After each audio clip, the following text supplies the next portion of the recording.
Oh, hello. Do you think that Big Brother is going to take over the world? How about the Illuminati? Or have you had an encounter with a space alien today? If the answer to those questions is yes, then grab your hat. This is tinfoil hat time.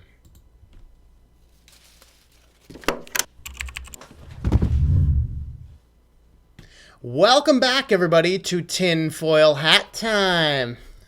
Well, we're going to have a fun discussion today on Windows. We're just going to start on with a couple quick channel introductions there.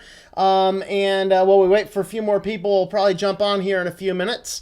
Let's see. Perfect opening. No, it was not a perfect opening. I missed the first line up. The first line should be, is Big Brother, you think Big Brother's watching you? Missed up the first line, but that's all right. That's the good part about live shows. You can have the fun there. Hello, Ryan. How are you? Hello, is it Kyrie? Hello, Kyrie. Yes, Mark, we plan on be having fun. I did not do an article, but I did produce some very nice outlined notes here, and I did put myself through something extremely painful. I watched the entire presentation for Microsoft's actual Windows 10s presentation. I wanted to get the perspective starting from what they had to say. So, just installed KDE today. Sweet. All right, and I have more kitties coming over here. Come on, Noisy Kitty. Noisy Kitty. Let's see if Noisy Kitty wants to come up and say hi. Nope, Noisy Kitty does not. She just wants to come over here and be annoying. You're watching this in Windows 10. That's okay. We won't hold that against you. I did actually boot my computer up into Windows 10 today to do a couple little testing things, and oh Lord, it's kind of scary. Wowzers. But yeah, raise your hand. Raise your hand if you're watching this in Windows 10. I know one other person told me they were going to watch it in Windows 10. I'm not sure. Good day, Beidle. Hello, Anna. And hello, Chip. All right, a couple other things. This is the first tinfoil hat time that I'm streaming at 1080p. And so far it looks like my kilobitage is doing okay. So sorry if it stutters at all a little bit. I don't usually stream this high, but we are streaming this at 1080p. And I have new office lights, which I can actually show you if I switch to the kitty cam and just touch the camera a little bit. Actually, I'm not going to do that. I'm just going to go.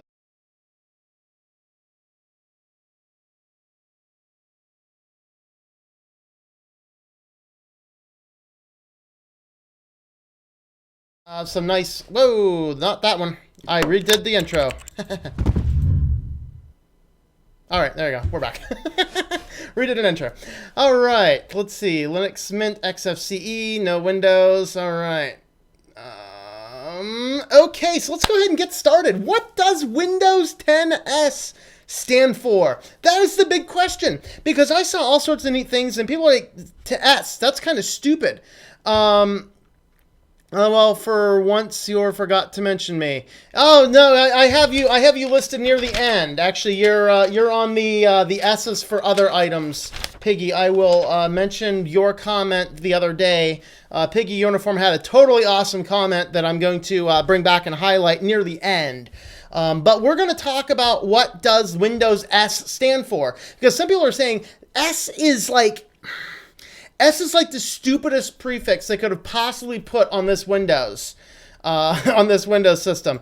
And there's a very good reason for that. And that's because Galaxy puts S on all their phones. And I'm not sure why. I think just because Apple did it, it seems trendy at the moment. Apple does it to say it's quote unquote the intermediary model, but in reality it means they put up a big phone and then they put up an S model of the phone. The thinner, the big one, and then the thin one. Then the big one, then the thin one. Because I think Apple is obsessed with thinness. I'm not sure why. Maybe they're anorexic over there. I just don't know. But regardless, Windows 10s, stupidest name ever.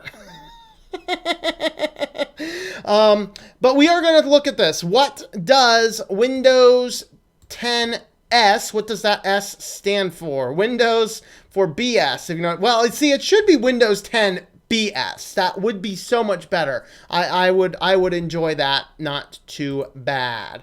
Once again, before we jump on, you can find me over at Patreon. Quick update on Patreon stuff. I'm going to be starting to do some home cooking stuff on there soon. I do not have the intro exactly the way I want it, but I have the intro enough that I'm just going to go ahead and get started and not waste any more time on it. So I'm going to do a kind of a hard rollout of the channel, but I'm actually going to be posting some of the videos on soft rollout over on Patreon. Maybe some of them public, maybe some of them not so public. And then the whole channel is going to go live once I do that. So that's just a brief update there. So with that, let's go ahead and jump on into what does S stand for. The first topic is we are going to say S stands for school. All right, so kicked Windows 10 just about 3 months ago. All right. I think S means store. Actually, store is on my list. Is it Beavis? Store is on my list. But we're going to start with school. And the reason we're going to start with Windows 10 S stands for school is because they did the whole Windows 10 press release talking about their education line. Almost all of it. In fact, I think every bit of it was about that, except for that Ponos guy, whatever that his name is. That dude scared me. Microsoft should so anyway, what they were doing with this entire thing is school related. So basically, this was a very scary press release. I watched all of it. It was about an hour and 30 minutes. And it was very frightening, and it was pretty much geared towards millennials. Everyone was hip, everyone was talking, and it was like they had this rigid structure. Every person got on stage and talked about something in their childhood. Because, of course, talking about your past is the way to connect with people. And then they went from there, and then what was the problem that could be solved? And then they moved into what is this, how did we solve it, our solution? And then this is how it's geared towards education.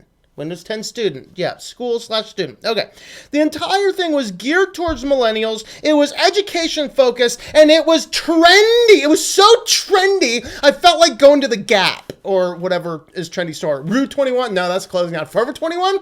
You know, next to every single Forever 21, as a friend of mine once said, next to every Forever 21, you should open up another store that says, face it, you're 40.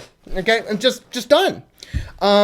But it was extremely trendy, and it was scary how trendy it was. And it was like people who are not trendy at all, like, they were trendy, eh. But I did watch all of it, and it made my brain hurt more than when I had to watch Dora the Explorer with that kid I babysat years back. That melted my brain, and this melted my brain. In fact, it melted my brain just like red matter. And if you don't know what red matter is, I'll talk about that in a minute. So basically, they were showcasing their applications that no teacher in their human mind would ever have time to use or the expertise to use. Like, everything's moving towards this general progressive trendiness. We got tech in our school. We got tech here. We got tech there. Look at most students. What you realize is the teachers are too busy and do not have the expertise to do anything. And so the online homework platforms just get there with nothing on it. And it just ends up being this barren wasteland of good intentions, right? A barren wasteland of good intentions, but, you know, and the path to mediocrity is paved with good intentions, you know? And that's kind of the challenge that they're showcasing all these cool, like, the teacher can now produce this 3D smaller model of the solar system and do this. Why would a teacher in their right mind take the time to do that? Download a video from National Geography? Is that what it is? Yeah. National Geography, whatever. Download a video. There's so many resources out there. You do not need an external system out there to pull all this stuff in. But they're like, this is going to be so perfect because the teacher can do this and 3D models. We can embed these into there. It's like no teacher in the right mind is going to have time to do this. They're too busy trying to teach your kids how to add without being able to add because Common Core is stupid. It gets even worse. Even now, in schools, the technology is an afterthought. And there's a danger with that, and that's within this afterthought is that the intentions are really good, but the application ends up being a little weird. All right. And then for some reason, of course, Microsoft bought Minecraft a while back. And so now they're producing the education edition of Minecraft. So I was discussing this with a high school student today a little bit, and it was like, this is kind of scary. Like, what are they doing? Like, how do you, and the high school student asked me, like, what application is there? So in their press release model, the application was that the teacher would produce an assignment, and the assignment was a group project where everybody had to figure out how to colonize Mars. Okay, I'll tell you what they're going to do, because I was a high school student. Now, some students take things really seriously, some students don't. What you're going to get is you're going to get the geek group in the school who is extremely meticulous and way too smart, definitely smarter than school needs to be. They're going to build an exact, perfect, absolute model of the school, complete with the teachers in their specific locations, and then they're going to blow up red matter all over the place. And if you don't know what red matter does in Minecraft, it implodes the world. Basically drops a black hole in the middle of it. That's what's going to happen when you start introducing Minecraft education. Because I have no earthly idea why Minecraft's even so big. Why? Like, if I want to play 8-bit graphics, I'm going to go play Atari. Jeez. Wow. What do students really do? Well, they light stuff up on fire. I see we got some commentiness going. Let's see. All right. Trying to copy Chromebooks. Yes, they are trying to copy Chromebooks. That's the idea, and we're going to get into that a little bit later. Maybe we'll get into that now. I remember I put that on there. But basically, they're trying to get into the Chromebook market, and a lot of it is because whoever controls that school market will have brand loyalty, and I think that's the only reason Apple is still alive, because for 15, 20 years, Apple was the only computer you'd see in schools. It produced a brand loyalty that a lot of people are still using Apples now.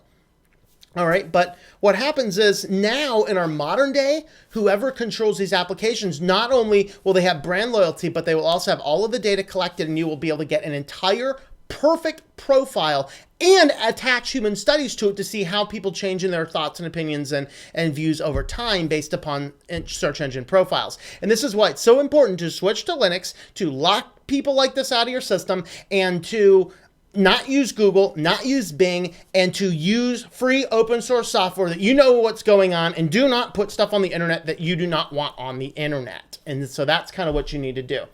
All right, gigantic corporation trying desperately to appeal to young people, the first sign of a company's inevitable demise. Amen to that. All right. It's going to be really difficult to take away Google's Chromebooks and hold on to education market. Well, the way they're going to do it is that the Windows 10S has essentially the same thing, including, now a lot of people went on about the Surface laptop being $100 or $1,000 computer, which it is. It starts at $999.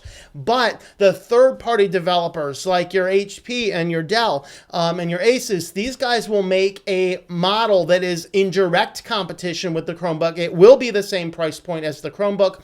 It's just the question is, do you want the Chrome OS or do you want the Windows OS? And that kind of becomes the linchpin question, because both of them, the companies now are offering the same thing, and whichever company can get the school the best deal is going to be it. And so it does put them in an interesting position that they could potentially come out. They bought Minecraft. It costs $5 more, really. But LG flip phone works nice for phone calls and texting. Yep. All right.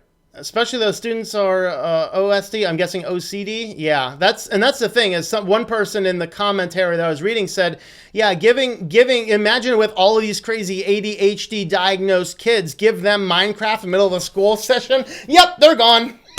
Because I'll tell you, ADHD, man, they can keep their focus on whatever they want for a long time. We're going to talk about that in a minute here before we wrap up the school section. All right, so this is what I said. Parents, not buy your kids a tablet until they're 16. Amen to that. Chromebooks have eaten both Apple and Microsoft's lunch. When will they make a Linux computer in the market and actually tell people it's based on Linux, not something like Android? Well, Dell, you can get Ubuntu pre-installed on Dell's. There's also System 76 and a few other small companies. But yeah, that's one of the challenges with the Linux community is I can't go to the local Best Buy and pick up a computer that has Ubuntu installed or any other Linux distro installed. I pick out Ubuntu because that's the most popular one. Now, all of this education focus has another challenge. Now, understand, I have 10 years of education after high school. I have a doctorate. I taught in the schools, and I also sold academic software. So, I'll tell you, technology is not going to solve the problem. And I pulled out some interesting things. First, regarding the ability to do technology. So if you watch the keynotes and you watch all these things and they're like, oh, look at what we can do. We can blow up the skeleton. You can look at all the identifiable things. You can click on the part, tap the screen, and it'll pull up all the information about that skull. And what that produces, though, is it produces something called recognition. So when you're talking about studying and learning theory, you have understanding, you have memorization, you have recognition. And recognition is dangerous because recognition allows the teacher to do something on the board. Right? So you work on your problem on the board. And then the student looks at it, doesn't make any notes, he goes, okay, that makes sense. Well, the foolish student says, okay, that makes sense, and then does not act on that knowledge.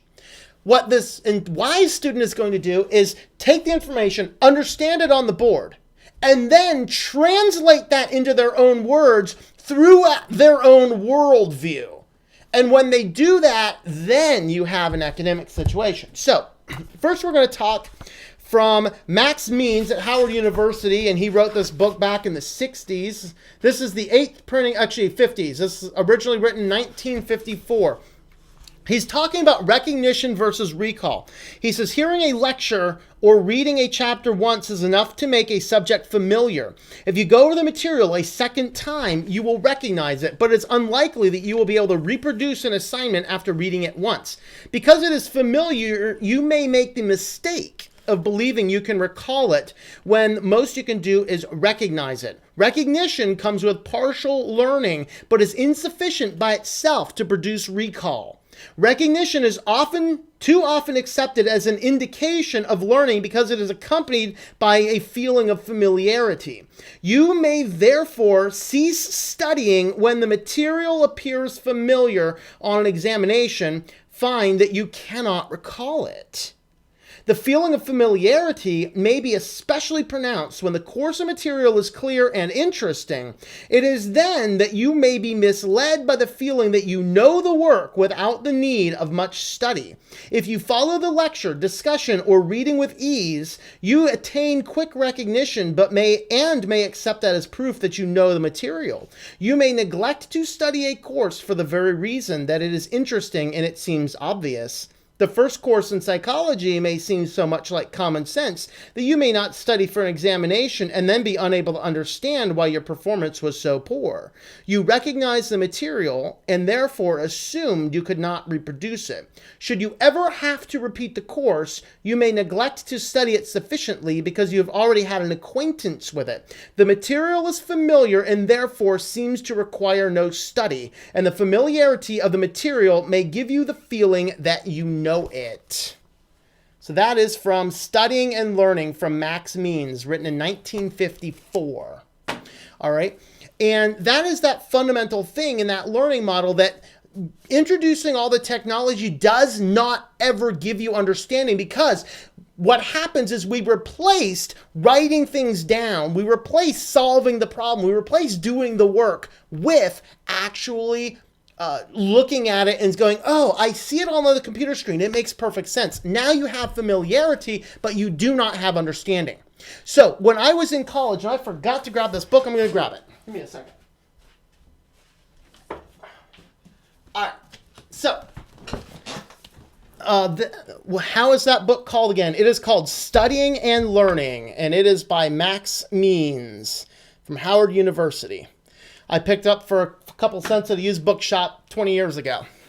Ended up being one of the best books I've ever read. That's why it's still on my bookshelf. So the hardest class I've ever taken was physical chemistry.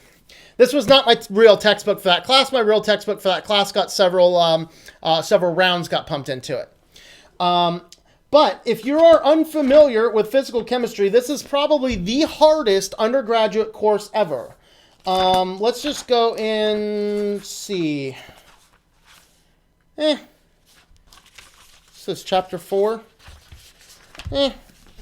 Here's some math from chapter 4. Okay, so deep integrated calculus in chapter 4. Now, this is the hard class.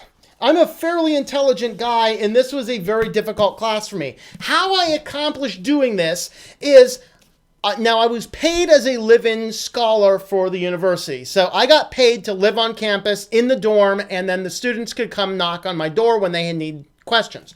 Saturday, I figured most of the college students are off partying anyway. Very few of them are going to take their study seriously. So that's when I'm going to take my day off, as it were, and study. So I'd wake up early in the morning. I'd throw a towel under the door so no light seeped in. I'd throw some deep towels over my window so no light seeped in. I kept the overhead lights off because bright light was actually distracting. I put a little 25-watt bulb, not one of these new LEDs that's 25 watts that looks like 100, but a legitimate 25-watt bulb in a little desk lamp. I sat it there, and in one little dark corner, I opened up my PChem book, and I worked problems. It is the working through the problem that gives you the understanding, okay? So the challenge is, what has happened is we have replaced solving the problems for getting the answers. And so all of these online academics, like, where can I put this textbook? I've run out of room. Okay, so what happens in the new academic world is you get this online homework problem, and so you have to solve the problem and enter it in the online homework solution. And when you enter it in the online homework solution, now what happens is you lose the ability to do the process, and you only enter in the answer, the total final solution. And that right there destroys the process, because it doesn't matter how you arrive at it. The reality is learning comes through the doing, not through looking at it on a screen, not through entering in a final answer. Because I could just take a calculator, and then throw in an answer. As long as it's right, I don't think about it again. But when you solve it on paper, you go through the process, you learn. And that is why technology will never solve the American education dilemma. All right, so I see a pile of comments had shown up during that, and I was too busy on a roll to stop and look at them. So we're going to go back and have a look at comments. All right. See where I left off here. Not saying Chromebooks are the best, but they're cheap and they're great for student document storage. No on-site backup needed. Yeah, because it stores everything in the cloud, and that in and of itself is a scary thing for me. Imagine that one kid who's worked all day in class for days to create his perfect Minecraft world for his project, and then he gets up to go to the restroom, some kid blows up. Yep. I have an IEP for my special needs. If they put Minecraft on there at all, I would refuse to use that game because it is not educational. And I'm wondering, how are they making it educational? I have no idea, other than watching their marketing junk. I don't know. Implementation is the key, not the technology, because technology is a tool to help. Yes, that is correct, Anna. The implementation is the key, not the technology. The technology is just a tool. But what has happened, and what Microsoft is trying to do, is to usurp the technology as a tool to make the technology the final end. They're trying to learn through the technology, not use technology to learn. But what happens is they're using the technology to shortcut the process. And that is the challenge. So I'm not saying that we want to do away with technology. What I am saying is we have to greatly decrease the dependence thereon. I play servers on Minecraft, that's all. They're pretty fun to waste time, but I've recently been playing Super Tux for some reason. Oh, hey, at least it's Linux and not owned by Microspy.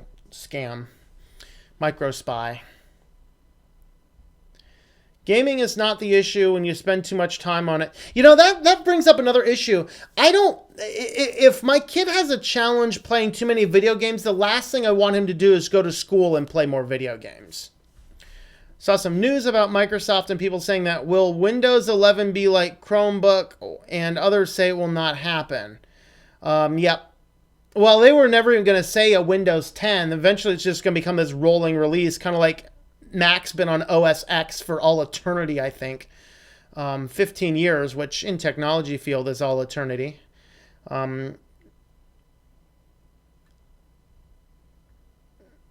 I hate this. I get close to the bottom of the comments and I scroll back and it'll shoot me to the bottom. Students learn by doing. Yeah, okay. I'm not good at math, almost at all. I can't do that many multiplication or division problems. 100% correct about it all. Okay, I've used a Chromebook just to boot Linux on. It was possible with Crouton, and it was pretty stable. Yeah, that'd be my application. All right, are we ready for the next? Are we ready for the next? What is S? What is S in Microsoft Windows 10 S? S stands for sucks. All right, why do I say that this sucks? Well, first, no Win32 applications. So, if I want to, the only video game I actually play is Warcraft 3. I can't install that. I can't install external programs. That's just, that's not going to happen. All right. And so, I can't install any other applications I have. I am exclusively limited to the applications inside Windows Store.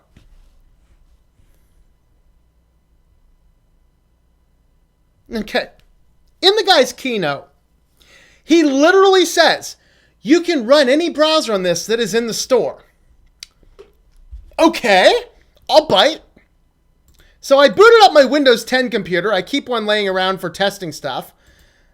So I booted up a Windows 10 computer, and I went into the store, and I did a search for web browser.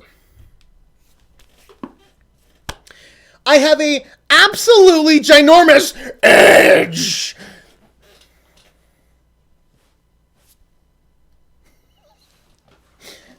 I have Opera, if you like Opera, but since Opera seems to have a major problem with HTML5, it's really not a good browser. I have the LoadKit download manager. I have BlueFlap. I'll flap on over to that. I have Browser Internet Free.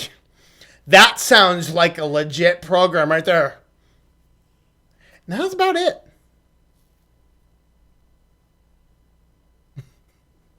No Firefox. No Chrome. Not that I want Chrome. But, a lot of people apparently do.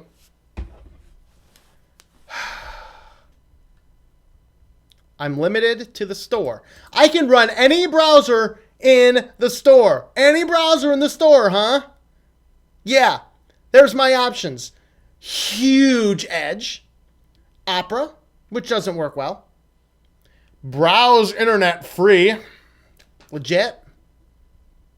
And BlueFlap. We're going to flock right to that one.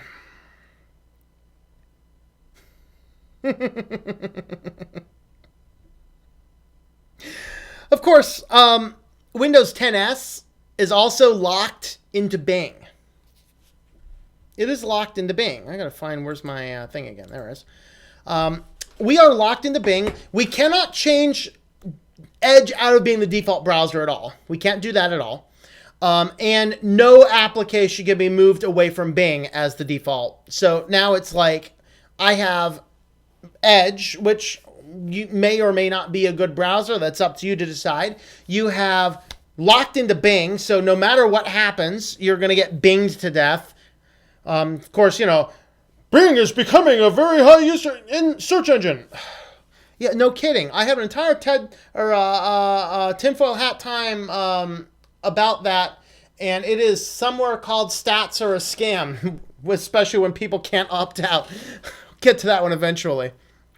All right. And then here's another thing. If you remember the Windows RT, I think my Surface is in the other room. So I have a Surface Pro 1, the first edition of Surface that came out. And when that came out, you could get the Pro version, which ran the full Windows 8, or you could get the RT version. And it was a bigger flop than Windows Vista and in Windows Millennium combined, shaken together, and multiplied out. It was that bad. RT was so bad, it came up and died faster than anything else. And the biggest problem with it, and the big problem with Windows 8 at the time, is that people got very confused as to what was going on with things. All right, so what happened, for example, before Edge was Edge, it was really the Internet Explorer app. but the app and the program were two different things, and it would cause all amounts of chaos with people because they named them the same thing. But then what happened is it was completely miscommunicated. What is the difference between RT, which was a completely locked down system, and the Pro version, which was not, other than the fact the Pro version cost more money, but your average sales guy did not know the difference. And so you had a whole lot of people buying the programs or buying the computer, realizing you couldn't do anything on it, and then taking them back. And Microsoft's like, derp, that was a bad idea. Well, Windows 10 S is very much like Windows RT. Now, the difference is RT ran on an ARM processor versus the Pro ran on an x86. And the Windows 10 S is an x86. So that means it's capable of running the Windows 32 applications. What they did with S, though, is they've locked the application down. So you can go into your Windows settings right now, and you can make it so the only programs available to be installed on the computer are programs from the store. That's effectively the same thing. But the Windows 10 S, you simply cannot uncheck that option. And so it locks you out of doing things. So effectively, this is an RT-like device that is capable of doing more things. Of course, you can spend $50 and upgrade it to Pro. And so that's kind of it. But what's going to happen is with Windows 10 S, it's going to be just as confusing for end consumers because it's not enough to just say Windows 10 can fulfill most people's needs, which I think legitimately it probably can.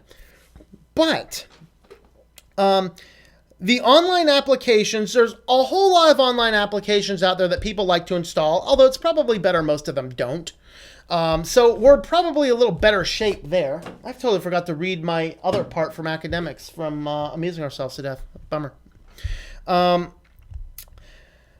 then the other things is we may own applications that we bought and we cannot install them. And your typical sales guy is also not going to know the difference between your Windows 10 S and your Windows 10 Pro or Home or whatever else that you got. And so S stands for sucks because I'll tell you, it's just so much better, so much better to not have this other option because it's going to confuse people just as much as RT did. That's just kind of the way it goes. All right, so conclude that section. Let's have a look at what we got. Lots more commentiness. All right, I almost went on fire there, Nick. Almost went on fire. S is for stupid limitations. I almost put stupid on here. I put it in my others.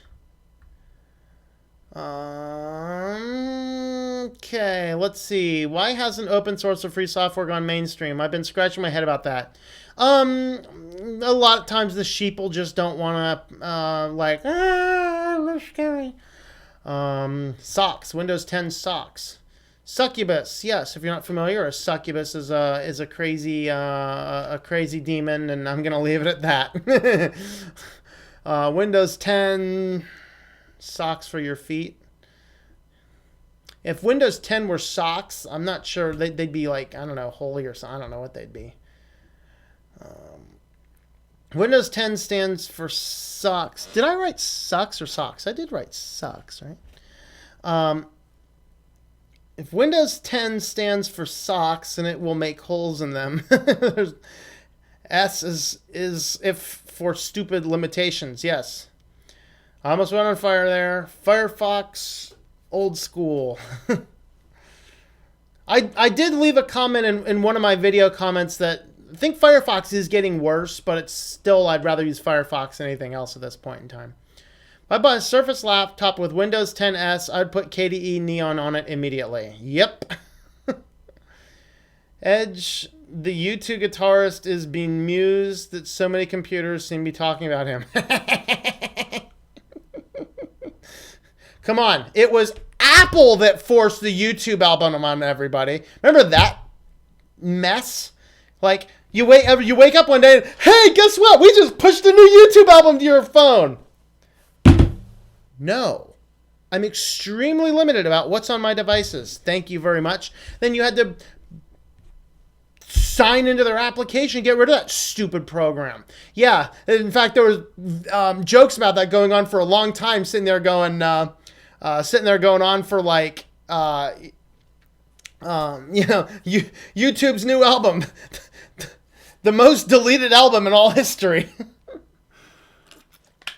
I wish Netscape were still around. Yeah. Who's ready for the new day? Well, you'll have to jailbreak Windows in order to make it usable. That's the problem. In fact, that's kind of on my list. We'll get to it. Add Netscape Navigator. Yeah. What a bing. Actually, switch the search engine. You just have to go to the Google website if you want to. No, not in 10S. In 10S, you are completely locked into Bing. It's your option.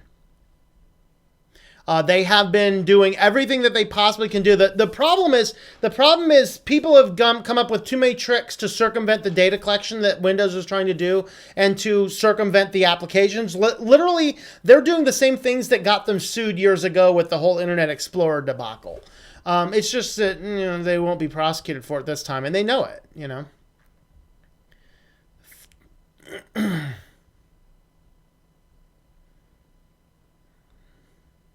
Nuke Windows 10S and replace with your favorite distro of Linux. It was RIP ASAP. I would slap Arch Linux ARM without even booting into it if I bought one. See, you should always boot it into the computer first before you wipe it, just to make sure that all the components work. Because if you wipe the operating system first, and then you can't get a component to work, and then realize the component's defective, now you can't take the computer back. So if you buy a computer that has Windows, boot it into Windows, make sure everything works, and then wipe the drive and put everything else on it. RT didn't even support Office. Yes. Yeah. Hi, Smeek. I am doing very well this evening. Thank you very much. I don't like WaterFox. It deletes Firefox. Huh. Yeah, I've heard of WaterFox. I'll look into that more. Former president / founder of Mozilla was from Netscape. Yes, that is correct. So Firefox came out of what was Netscape. Possible Win 10 laptop BIOS lockdown prevents you to install. It's possible. I'm not completely sure. And Arch Linux is the answer. All right. So what is the next thing that S might possibly stand for? S is for spy. No shocker here, actually. No surprise, no surprise, no surprise. All right. So, I looked for some legitimate answers and I could not get answers, so I had to make a few assumptions. I'll tell you what I found for real and what the assumptions are. First, of course, you really can't turn off all that telemetry. The only way, is Windows 10, this is a conversation I've had before. Like, Barnacles, who used to work for Windows, or for Microsoft, on the QA team, of course, when they had a QA team, whole QA team gets laid off, and we beta testers, so I'd say we, except most of us here are Linux guys, the Windows users end up becoming the beta testers, and then what ended up happening here, hold on, the cat's being cute. Look at that. Sheesh. Momentary cat break. All right. Momentary cat break over. All right. So he's like, Windows 10, the only thing I have a problem with it is it spies. And so get the anti-spy beacon. Like, why do I want to install a third-party application onto my computer to prevent the silly thing from spying on me? That's just crazy. All right. We're going on fire here. Can I light myself on fire? There you go. I'm on fire. All right. Why is somebody going to say everything's great except I really, really hate all the data collection, so we're going to install a third-party application to prevent the system from collecting my data. And so now we have to constantly be updating it and constantly update it. And every time Windows does an upgrade, which you have no choice, and sometimes you don't even know what's going on, they reset all the settings, they mess up all the things, they screw it all up again. And so then now the third-party program has to get in line with what was going on there and then come right on back. That's crazy. That's crazy, people. That's crazy, crazy, crazy. Why is it that people are sitting here saying, just install this third-party application to prevent it from spying? You are not going to prevent it from spying, because we've also seen that Microsoft does not even respect their own host file when it comes to blocking their telemetry.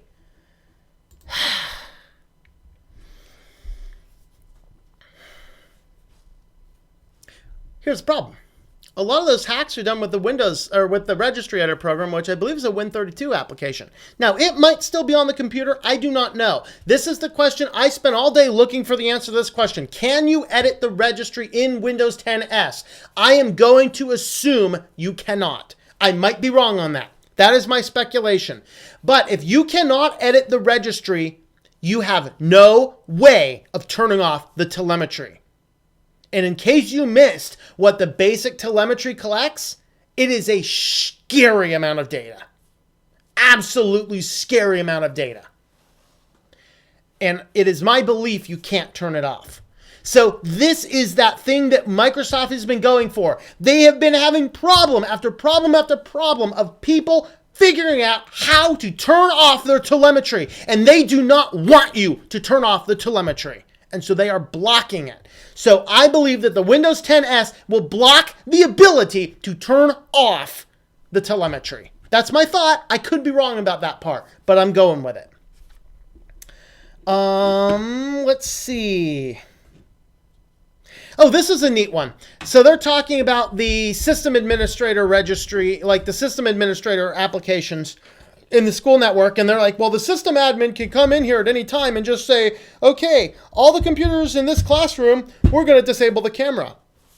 And I got news for you. If your sysadmin has that much control, he can also enable the camera. How long is it before we find a dirty system administrator who's effectively going around stalking students in the school by turning on the camera and recording them? It's an interesting question to ask, because we know it happens. We've heard cases of people putting cameras in changing rooms in schools. Now the application allows a sysadmin to turn on or turn off any specific system components of that computer. And I got news for you. That could be when this computer does not necessarily, the way these computers are tied into the school districts, it does not have to be in the physical building for the network administrator to do that. So it is theoretically possible with this setup that any network administrator could turn on any student's computer's camera at any point in time and record video of that student at home or anywhere else. It is possible. That's a scary thought. You better start putting tape over that. In fact, my friend beat me to putting tape on my camera. I still haven't, just because I don't have black masking tape. I keep on forgetting to buy some at the store. You know what, though? This is scary. It is a possibility that this could be abused very easily. And with the downward spiral of American morality, I anticipate it to happen sooner than it doesn't. School stalking. Yeah. More data tracking you can't turn off. Oh, this was a neat one too. Also featured and highlighted in their keynote, right? So you could download a free app. It's a free app where with common household things, you could make a little thing that will measure the motion in your finger so your child can download the free app. Produce the little thing, attach it to your computer, and then it'll send their movement data to an Office 365 document, basically meaning that now the free app can gather your movements as well. And that's a scary thing.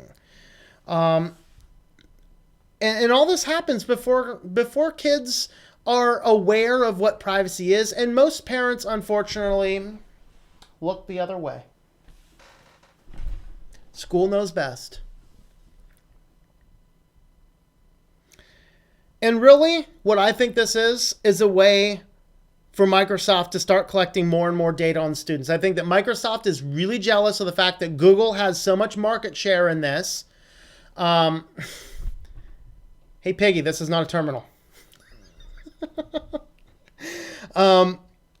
Basically, I think Microsoft is trying to get in on the data collection early, because if you can get these students started in on their school accounts, first grade, second grade, third grade, and then move them on up, you can track students, how they move and everything else as time progresses. And I really think that that's what it is. This is about data collecting on students. Because we know that Microsoft is much more scarier with the data they harvest than is Google. So that is my comments on SPY. Let's go back and have a look at our board comments here. Oh boy, we just got a lot.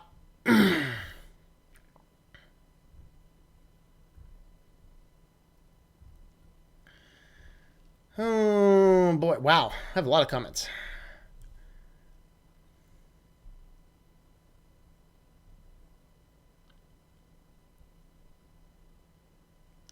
Yay, spying! Spy versus spy. Yeah. That's what happens when you get a... I can't wait for Microsoft to get their own integrated home spy device too, and then you put the Google one and then the Microsoft one and the Amazon one and see how quickly they spy on each other. That'd be fun.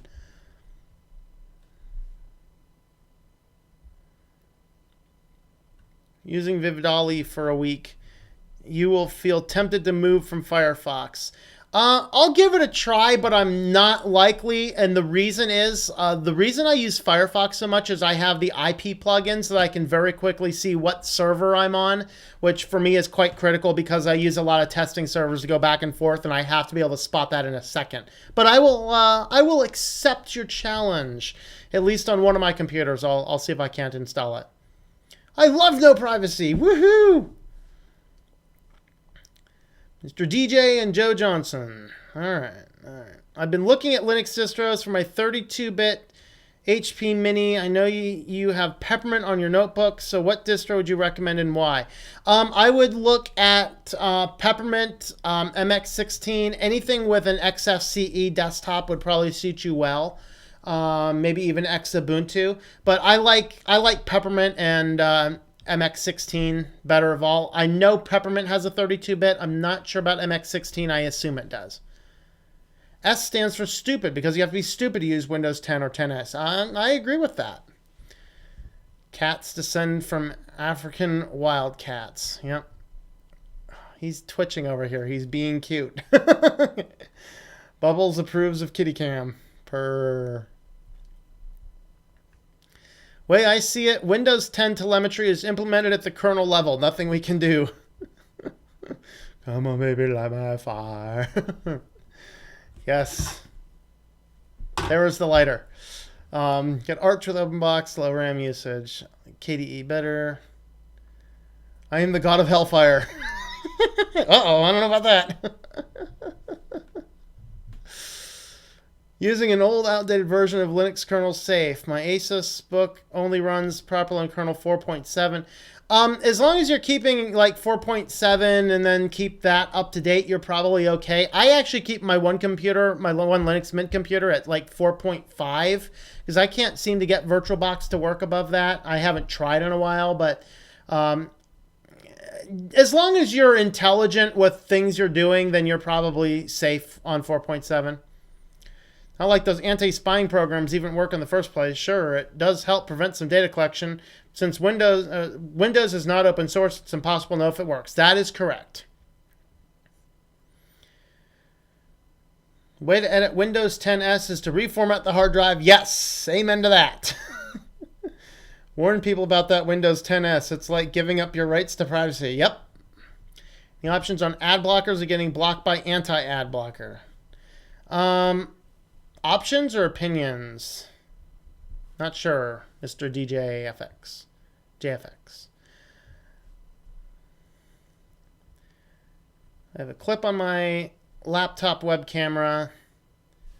Yeah, my friend actually put on the cell phone, which is an awesome idea, and I need to do that very, very soon. In fact, maybe when I get off here, I'm going to blacken out a sticky note with a black Sharpie. I just didn't want to put a bright something on it, but that would probably be better than nothing.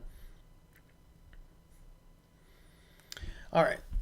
Windows 10S will block attempts to stop the spying under the guise of safety. You are correct about network admins being able to remotely control Windows 10S machines without authorization. Yes, and that's the scary part, because I'm not sure I completely trust them all back there. Definitely not if they can even control the computer while it is not at the school, which I know for a fact that they can. As long as it's attached to the school network, which they do keep attached to the school network. Don't bother coming to my webcam if someone wants to look. Well, it's on them. Enjoying your night terrors.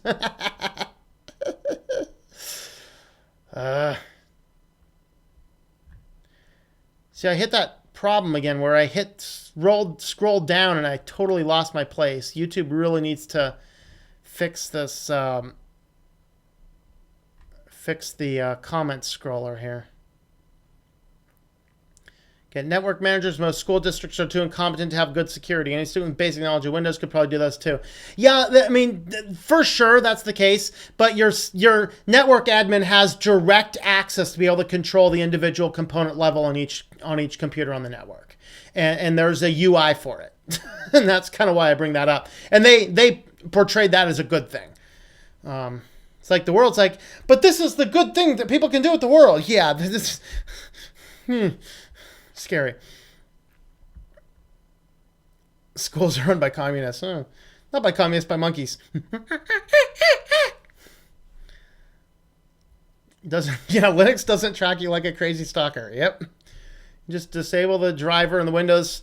Well, definitely not on Windows 10S. You can't access anything at the root level. You are locked in the store. Other ones, no, they can just turn the driver back on because the system will tell that the camera's not working and it'll just go ahead and return it back on. So you can't do anything with the drivers because Windows will manage its own drivers and you don't have a lot of option. You could, in theory, turn it off, but it'll turn it right back on you.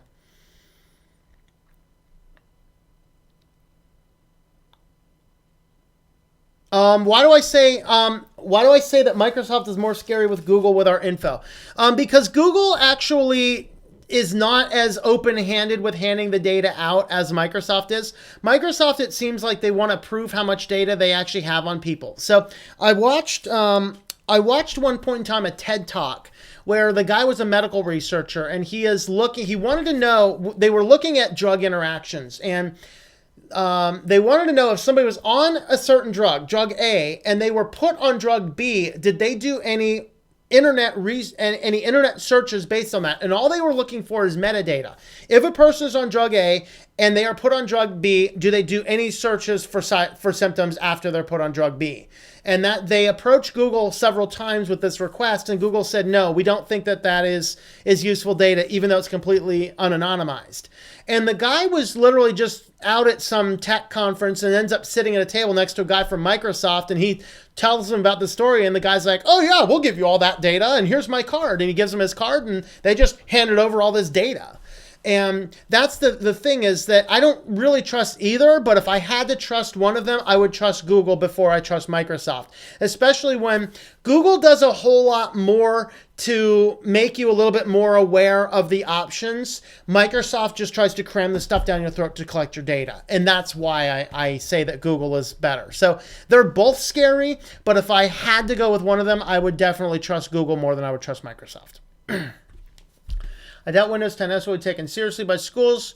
Well, that's one of those things, Black Skimmer. I doubt Windows 10S will be taken seriously by schools because the cheapest Windows 10S computer is like $600. No, the price point started at $900. $899 is the smallest price point. But that's the Surface. The Surface is different from Windows 10S, the operating system, which any school with a Microsoft contract can already get a USB drive to install Windows 10S on any device on the network. B, it is available for any other third-party developers to produce a computer that runs 10s. So what we're going to see is the $189 Asus models, $189 entry-level HP models, all running 10s. So while they would not, a school district would not be likely to go with a Windows 10s on a Surface, they would definitely go with a Windows 10s on some other third-party system. And that's why it is possible to be taken seriously by the schools. That was one of the big questions that I had as well, but it just turns out that they're focused on creating their product, which is super high-end, and then they would just want to pass on all the low-end school stuff over to the other people. And so that's kind of what's going on there. Let's see. Privacy for the perverts. Waterfox. I will look at Waterfox. MX16 rocks. Yes, Joe, you must be using it. Your profile picture is their logo. What's the best open source Office suite to use? I prefer LibreOffice. And I do because I really like the old school way that Microsoft Office worked, and it does everything I need it to do. So I like LibreOffice best. What are your cat's names? This cute one over here that's being excessively cute is CJ. Oh, is he doing something or is he getting ready to leave? Oh, he's leaving the kitty cam. CJ is leaving the kitty cam. The other one's TJ. He's, of course, oh, come on. He's leaving the kitty cam to come over here and say, hi, peoples. I'm going to read your comments, everybody's. All right. So this one is CJ. We call him the epitome of cuteness.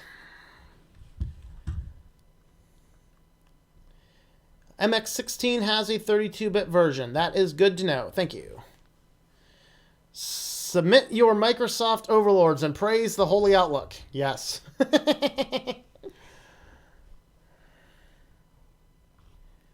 Did it again.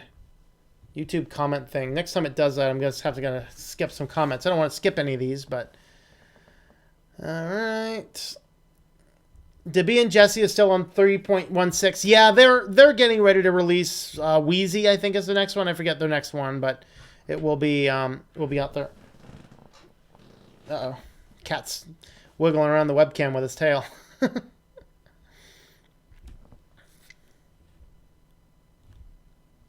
Creepy teacher is watching through the webcam. Better put on a show now. Of the known as foolish to do online banking with Windows S. Oh, trust me, it'll happen. I trust you, Microsoft. Is that a challenge? So Windows 10S, that it's a scam. Yeah, it's a TED Talk. I don't know where I got that, Lion and Lamb. But now, why does it seem only Google Mail is getting hacked and you never hear of Outlook getting hacked? I don't know. Maybe Google Mail is probably still the much bigger target. I mean, who runs Hotmail or Outlook anyway? Mostly business enterprises. Wow, look at all data we've collected. Microsoft, hold my beer. Use two-step so you're not hacked. Do not use two-step with a phone. Because your phone, which is easily attacked to your personal identity, is very easy to commandeer by identity thieves. So if you want to prevent your, if you want to use two-party authentication, you want to use something like a Ubicon. Is it Ubicon? UbiChip, whatever the UbiChips are.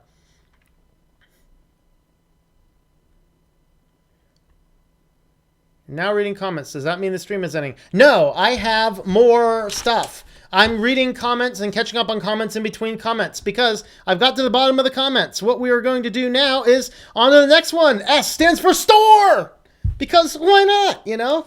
So, and these ones here will go pretty quick. S stands for store. You can only use apps from the store, which is kind of why it sucks. And the store is over-marketed crap.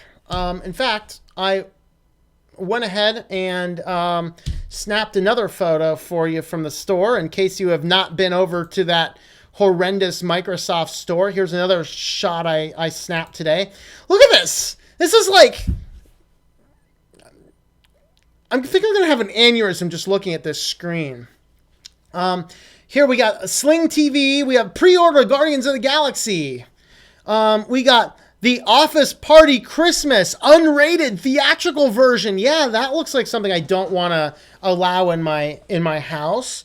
And then all sorts of other junk. And it's just like, so, and then I spent some time looking at the store. It's like, yeah, you have to pay $15 for a DVD player. VLC does have an app, but it's neutered. It doesn't do anything like useful. $99 for Photoshop Elements, which isn't like, there's an Express, Photoshop Express that does some basic stuff that, you know, GIMP, Krita, whatever else is infinitely better. Paint is probably better. And then you have $99 for the Photoshop Elements, but the full Photoshop isn't in the store, and I don't believe they have any intention. And I think the final point I want to say on store is it makes my brain hurt. That thing makes my brain hurt. Authy for two-step authentication. I've not used Authy before.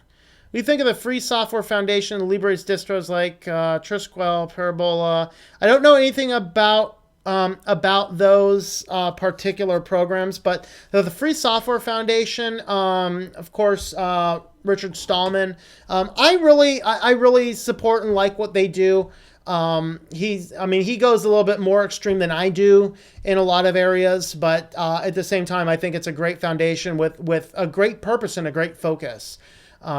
Just making sure that things are available, free, and open. And that's not free as in doesn't cost anything. That's free as in I can edit it, I can distribute it, I can view it, I know what it's doing. And that's the important part.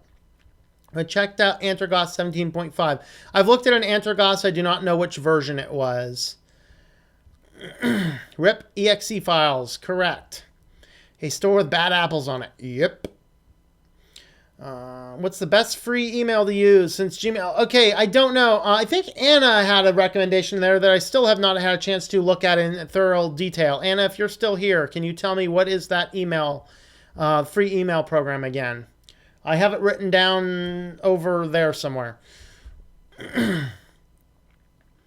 Malware Meister's best friend. Yeah. Windows fanboy. Linux spies more than Windows. Microsoft. Yeah, it is. What OS am I on right now? I am on Linux Mint Cinnamon Edition. Very nice, snazzy looking guy here.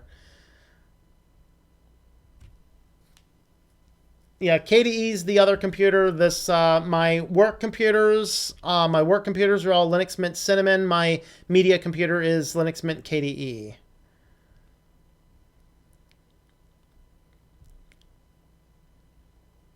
Free as in freedom, not as in free beer. All right. Let's have a look at some of these. Let's have a look at some of these guys here. Proton Mail. I thought I looked at Proton Mail and I did not like it. I could be wrong on that.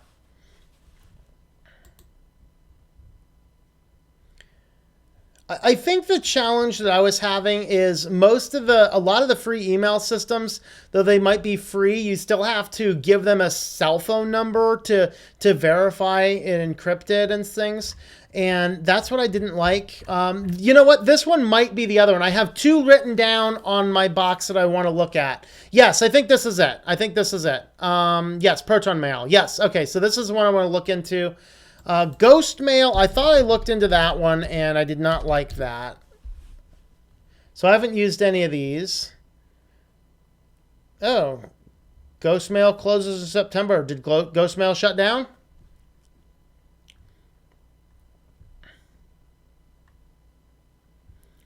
Proton Mail, but it does support POP3. Okay. Windows 10 Creators Update. I might use it. Same as you. How long have you been using Linux? I have been using Linux most of the time for, I want to say about a year and a half or so. So not super long. I first had a foray into Linux in 2013, I think. No, 2011. 2011, I think. I have an Ubuntu 11 install disk around here somewhere.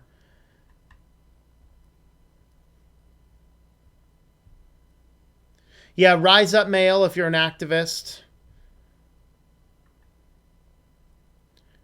Free beer? Where? I don't know. It's I live in the middle of a college town, and finals week just ended. I think graduation week just ended, so I'm sure there's free beer floating around here somewhere. I don't drink, so I don't know. All right. What else? What else? What else could Windows S stand for?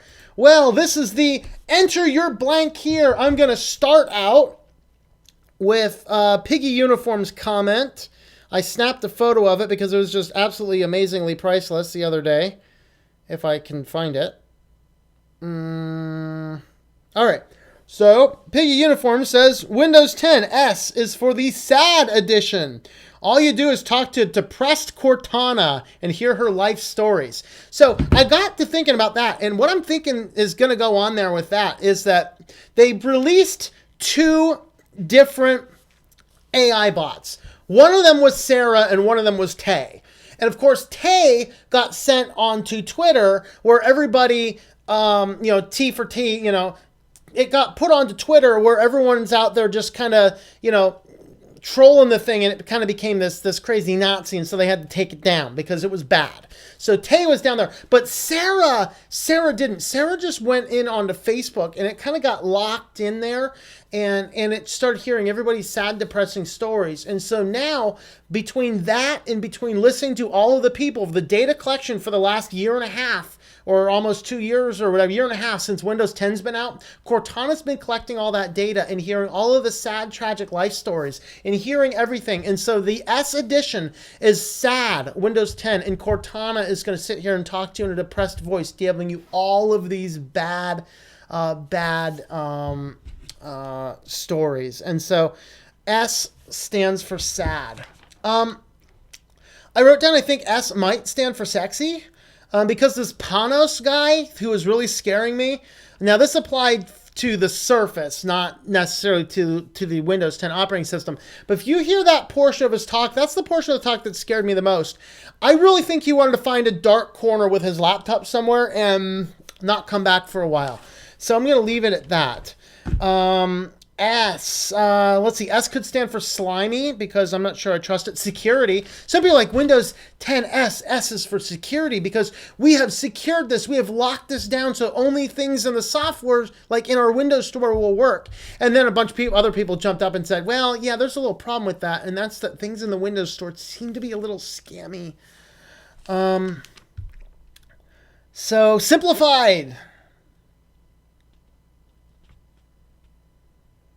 Of course, what does Microsoft say? Well, they started out talking about S, Windows 10 S. This is S is for soul. That's what they said at the beginning of the thing. This is the soul. It's my soul, brother, yo.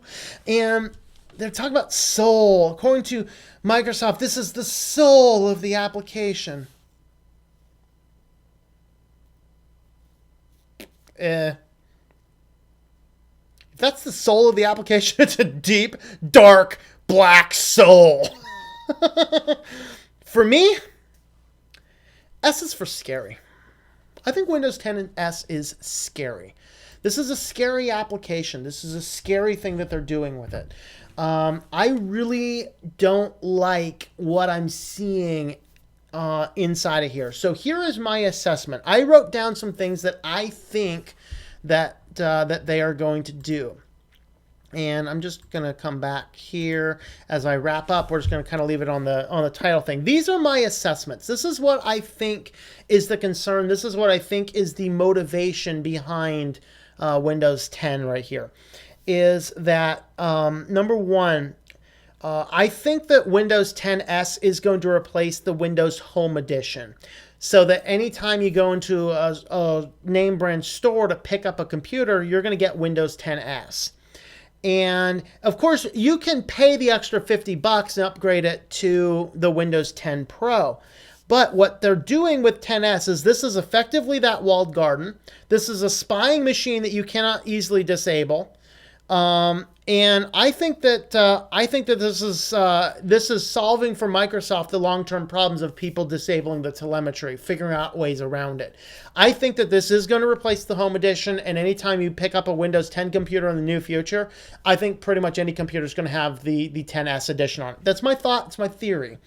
And that could be wrong. There's no prophetic ball. I'm not saying that's absolutely what's going to happen because I'm Alex Jones and I know the world. What I am saying, though, is that I think that that's what's going to happen because this is that step to solving some of Microsoft's chief problems, namely that people have figured out ways to overcome their telemetry. And so I think that is what's going to happen. It's going to block out the spying. It's going to make a walled garden. So in response, what this is going to do, this is going to bring data collection of students before a student has any say, understands what's going on, and parents still aren't going to pay any attention to it. And so I really think that this is about data collection on students. As far as applying this to the academic model, I think that it's coming down to the model of the Microsoft just wanted to collect data. Because remember, if you can start collecting somebody's data when they're 6 years old and they have no concept that data collection even exists, then what happens is you can see them start to roll across and then you'll watch how they change. But more importantly for them, you can build for 12 years before they're an adult an entire profile of their entire life. And you can figure out exactly what causes them to tick. Therefore, exactly how to market to them. And since you have all these algorithms to sell ads, you can basically keep them in pure serfdom servitude to you based on that. And that is why you should switch to Linux and insist on low-tech options for school systems and insist on no data collection on your student. And those are things that you need to focus on.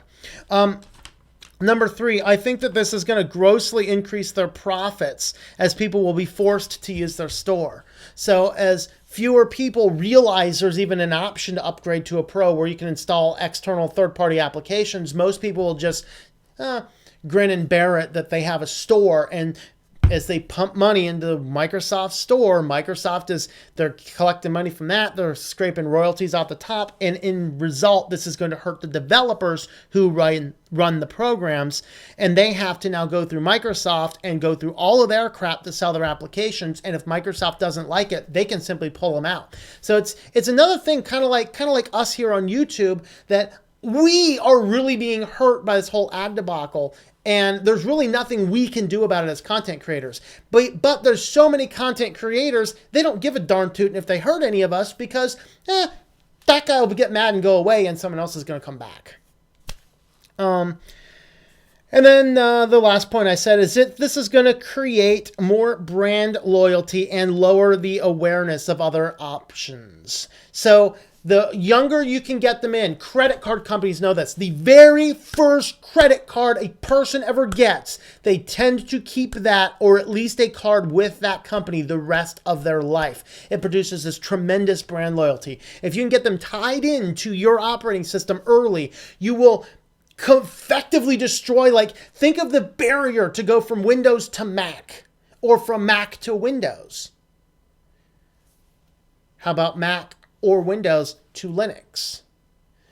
There's a barrier there, and they realize that, and so they want to overcome that barrier. And then lowering the awareness of applications, if everything you ever know is in Windows 10, and there's actually another point in here which is broader than just 10S. But the wider point and the wider application is that if all of your programs are purchased through Windows Store, all of these programs in here, you lose everything if you switch to a different operating system. So if I am dedicated to Windows 10S and I have spent my lifetime buying software in Microsoft Store and assuming that software stays that long, it's a huge barrier to switch to Mac because I have to buy all of that software again. Now, of course, switching to Linux, I can find open source versions of pretty much anything that I need. And so you have that. But that's kind of that. So let's wrap up on the comments here, and then we'll see if there's any other small discussion points. All right, let's see. Where was I at? Supercalifragilisticexpialidocious, even though the sound is something quite atrocious. S says for sorry isn't sorry for creating this monstrosity of no S, but we're desperate. Yep. S, soon to fail, like we tried with RT.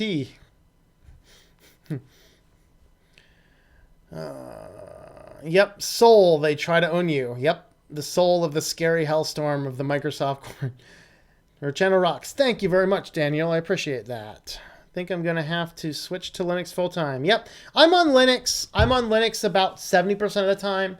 I still run a Mac for some applications and Windows 7 computer for some applications. But, you know, if I'm traveling on pure Linux, all these, of course, are done on Linux, and my main media stuff is on Linux. So, and by the way, I've been having a lot of fun with Ubuntu Mate lately as well. I built a Ubuntu Mate as I'm cataloging stuff. In fact, over here, my entire desk is a mess because I'm still simplifying my life. Part of simplifying my life is digitizing the rest of my these big collection of sermons that I had laying around. So, working on that, but we're getting there. All right, let's stop fighting. The S stands for one thing I'm pretty sure you will know. Let me say it, please. So take a guess. It's stupid. Yeah. Data collection is great. I'm not being forced to say this at gunpoint. It's for sexuality because they're putting chemicals in the water that turn. Bleeped it to keep the family show. Thank you, Musical Neptunes. I appreciate that. Gay Frog's not good. What do you think of Solus? Do you think it's a great distro for beginners? Solus. If I remember correctly, isn't Solus the one with like with the Bodhi desktop based on Enlightenment? If that's the one I'm thinking it was, it's a good distro. I'm not sure I'd say it's good for beginners because it's so radically different from a lot of the other things that you would see. If you're a beginner on Linux, I would do something like Linux Mint or Peppermint, maybe even one of the Ubuntu flavors. Those are probably the ones I would look at, but I mean, it's not bad. I did a couple videos on Solus too. You can watch my opinions there.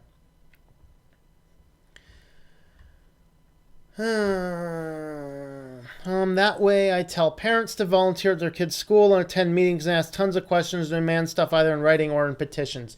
Yeah, the problem is a lot of parents just don't bother taking the time, and those that do bother to take the time, they just don't think to they don't think that the technology is necessarily bad. A whole lot of people just they don't comprehend a lot of what this data tracking is really all about. And they don't comprehend that Microsoft's not doing this and pushing all this free stuff out to these schools because they're kind-hearted. They're doing it because they want the data. Richard Stallman is way too extreme. I agree, he's pretty extreme. DRM sucks. Yes, it does. I enjoyed the stream. Well, thank you. I gotta go. I'm at work. All right. See you, Donald. Like Ubuntu Mate as well. Yeah, I haven't done a lot with it, but I know Ubuntu works really well for the programs I wanted to use, and my Unity had died on the other computer, and I needed something to run on this computer, and since I have the IC dock in the front, I just installed it, but since I have an AMD graphics card, I did not want to use Ubuntu 17, which works with AMD. Ubuntu 16 Unity does not, so I went with Mate, and it seems to work great on 16.04 Mate.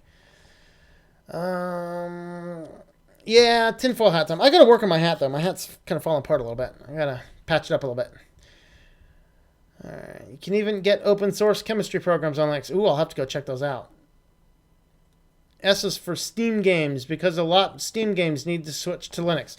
Well, you know what? The good thing about Steam and Valve with their direction to get more and more developers to focus on Linux is as more people are pushed to Windows 10 S, can't install Steam on it, they'll go over to Linux because you can install Steam on it, and hey, 50% or 70% of the games I want to play is better than 0% of the games I want to play. So push it, Windows 10, push it. We'll get more guys here on Linux. All right. You should make a video of your desk setup. Which desk setup? Yeah.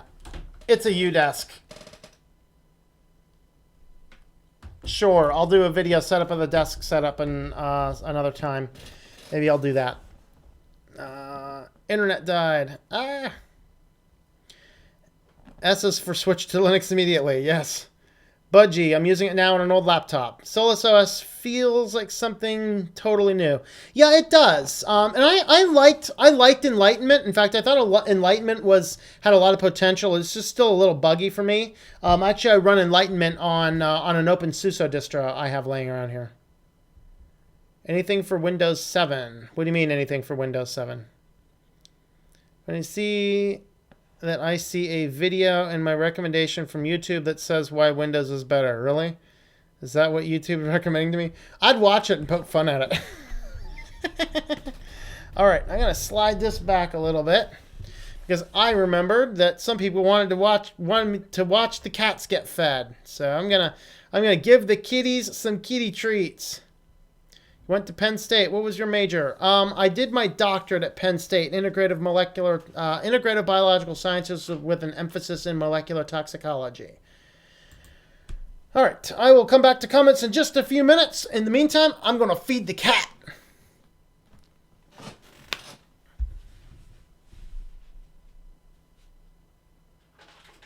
Oh yeah, he's awake.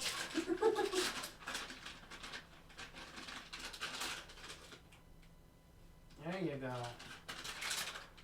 Kitty.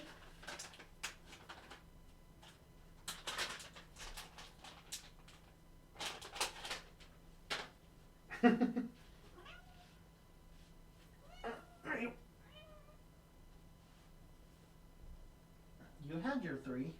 Let her have her 3. No, you had your 3.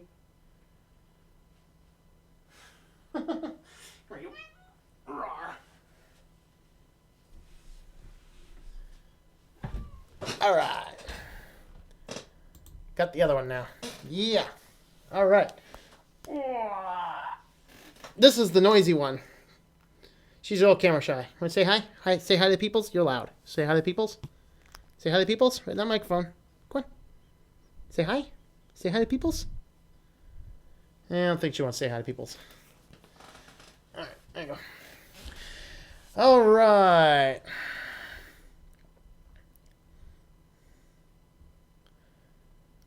Okay, it's called Budgie, not Enlightenment. Budgie was based on Enlightenment, if I remember correctly. I might be wrong about that, but I thought it was. Something was based on Enlightenment.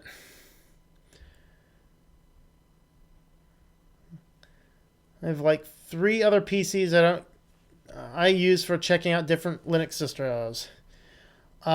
Opinions on Windows 7. I like Windows 7. You want to make sure you're being very, very, very, very, very, very careful about what you're allowing them to install on updates. Because they're trying to sneak a lot of spyware into there. So I made sure spyware is not on my Windows 7 computer.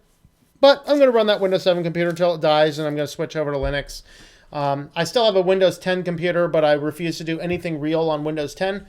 I will use it to test websites and to make sure that I know how Windows 10 works, and that is the limit of what I'll do on Windows 10.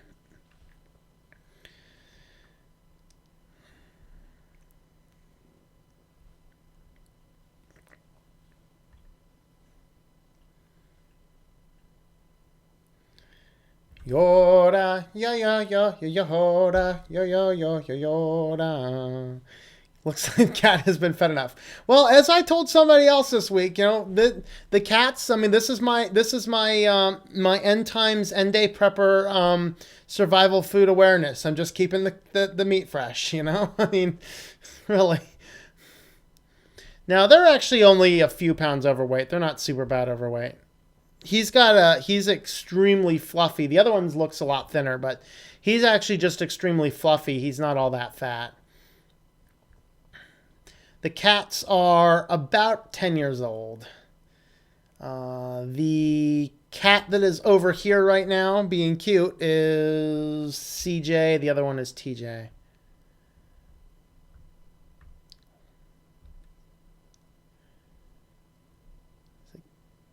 Why does the cat in Switch Links logo look so fat?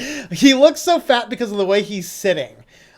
He was basically sitting up, which he does every now and again, and I managed to snap a photo and then isolate him out of the photo. So what you're kind of seeing is he's hunched over, and it's causing his fur to stick out a whole lot more. So he's not actually all that fat. It's just he looks that way the way he's sitting down.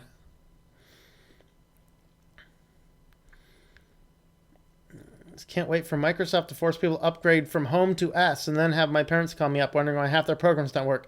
I'm not sure they're going to do that, but I don't know. Never know.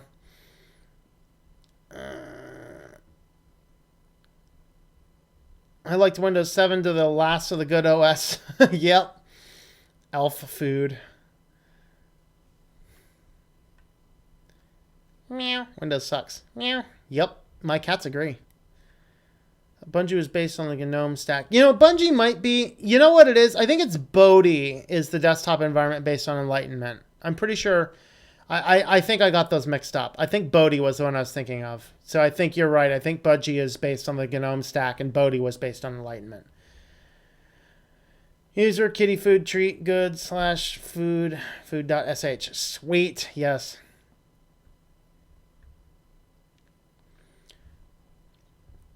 Constant freezing and glitch push me to Cinnamon. Yeah. Bodhi Linux. Yep. Hey, thanks, Lion and Lamb. You got to it before I did. I think Microsoft is trying to kill off Windows 7 users. Yes. That has always been their intention. That's why they kept on trying to force it onto people. To turn on the ceiling fan every morning at 5:30 to let us know it's time for breakfast. Uh-oh. How can I tell which cat is which? No, actually, one of them is a lot more brown. The other one is a lot more white. So this one here is a lot more white. The other one is a lot more brown. And this one is actually very quiet. He tries to meow, but he does it very silently. He just opens his mouth. The other one is extremely loud and annoying. So it's kind of how you can tell them.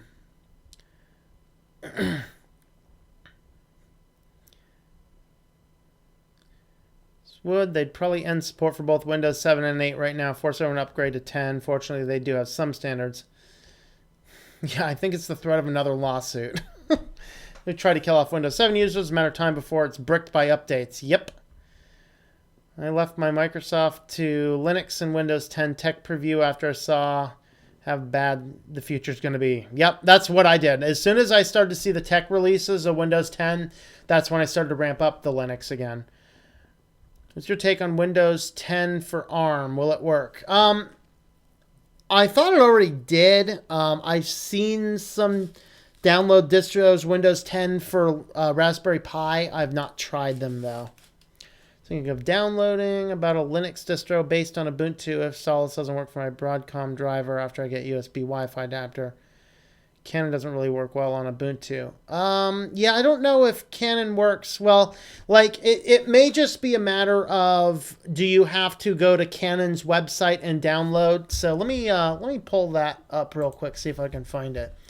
I don't know. I haven't had a Canon printer for a while. I know with my Brother printers on Ubuntu, it installs the Brother perfectly. On Linux Mint, I actually have to go to the site and download the Linux drivers. And I don't know about Canon.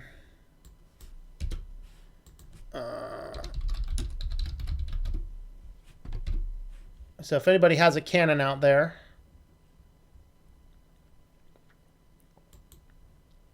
I'm just seeing if I can find anything on their website right now. MG8 MG8220. I'm just going to do that. Go.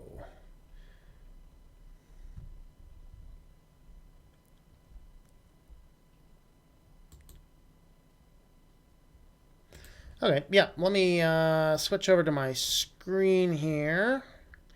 Let's go screen cap only. All right, so here, I just went into Canon and you just type in your printer model, and then down here it'll actually detect the operating system. So it detects Linux 64-bit detected. So if you plug in the printer and it doesn't automatically configure it, like if you go in to install a new printer, if it does not automatically configure it, just go directly to the manufacturer's website. I just went up into the search bar up top. It just typed in Linux drivers. And from here, you just had to enter, over here, I went enter drivers, and then enter a model. I just did the, let's do MX922 again this time. So I just do that, and entering in, of course, your printer model. Now, sometimes it might just give you an RPM package or whatever else. So just grab whatever you want, and let's see what it does. I just have to see. Okay, yeah, English. Okay, so software, firmware, utilities. Oh, no software. Okay, how about firmware? Utilities. No utilities. Maybe it doesn't. I don't know. Does anybody have Canon printers that you actually have done this before? Because I'm not seeing no utility. Oh, there we go. Okay, click drive. Oh, there's no driver. It says there's no driver for this OS. Well, get rid of your Canon printer then. Get something else. It might work. It might not. I just haven't had a Canon for a while, so I don't know. All right, let's see. I bet somebody else has already talked about that. Let's go back to the cute. Oh, wrong button. There we go. Cute cat instead of that. All right.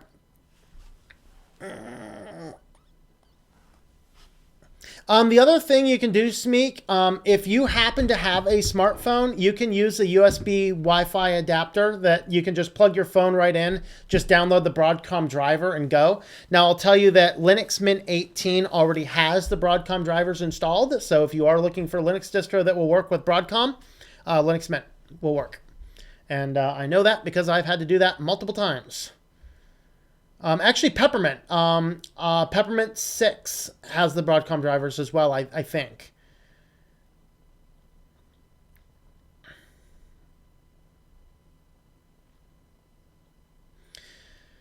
Yeah, I agree. I hate the settings panel myself. I'm looking at comments again, by the way. Uninstall programs and creators update. Let's see. Debian is a good distro that's pretty similar to Ubuntu, seeing as Ubuntu is certain to extend is based on Debian.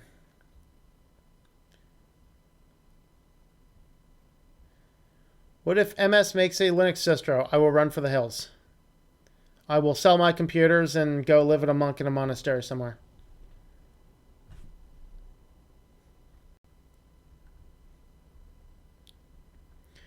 How good do the Brother printers work? I've been using Brother printers almost exclusively for a long time. Because I have had the fewest problem with those, and I'm using a black and white small business laser printer, but the prices are down low enough for a color laser printer as well. Do not get an inkjet; they just suck. But my Brother printers, they work great. I've had issues installing Brother printers on Linux Mint, but I've not had issues installing them on Ubuntu or pretty much anything else really. And they'll work. It's just you got to fight with them a little bit more. Epson, I do have an Epson printer here, which actually is pretty much used as a scanner. That will install on anything quite instantly. See you later, Piggy Uniform. Ryan, are you buying Piggy Uniform? Installed Linux Mint 18.1, so stable. Unlike my Windows 10 has just been crappy after Creators Update. I'll go back to Windows for a few of my games. Yep. Get an HP printer. I can't support HP. HP, nope, they're on my hit list. We'll never buy HP products again. Power DVD 16 work on Linux. I'm guessing you're thinking of like the Windows application stuff. Have no idea. I would just use VLC or either use VLC or I use Kodi. You can play DVDs with either of those. Mint didn't work with my brothers. Was it 18.1? 17.3 you still had to manually install the driver. 18.1 you didn't. But again, if you have a smartphone, you can just plug your phone in, download just the driver, and undo that. Most distros have Broadcom drivers. You just have to enable them. Why the hate for HP? Well, because when I was a graduate student and I was finishing my dissertation and my XP computer died, I bought a compact computer, which is an HP product, and out of the box, the thing never worked. I sent it back into warranty. They refused to fix it, and so I decided over a crappy $200 computer, I am never doing any business with HP again. I have no tolerance for that. Is there a Linux distro that can play Blu-rays? I'm sure, but I have no idea because I've decided that whatever comes after DVD, I'm done with it. I have already have amassed the movies that I would like in DVD format, and I think that we should all agree to get rid of anything else after that. I'm sure that it does. All right, I've reached the bottom of the comments. I've reached the bottom of my list, and so I think what I'm going to do is wrap up the stream at this point in time. So, thanks for watching, everybody. It has been a fabulous evening. And I'm thinking, see, I did not get the chance to do my outdoor philosophy this week, mostly because it's been raining. Ever since that Monday tornado came through, it's been raining. So I just haven't gotten a chance to get out. I'm going to try and do the outdoor philosophy early this week, and I'm not sure. Maybe I'll try and do another live distro review sometime midweek there. And then what we'll do is likely news on Friday. I'm not sure if it's going to be 9 o'clock or 11 o'clock. Never quite sure. Until later in the week anyway. I should know by Wednesday-ish. And let's see. That's about it. Keep an eye on the Patreon page. I might start putting up some of the home cooking hacks promo videos over there. But we'll see what happens. So with that, thanks for watching, everybody. It's been a great evening. I hope you guys had a great evening as well. And I hope that you enjoy switching to Linux.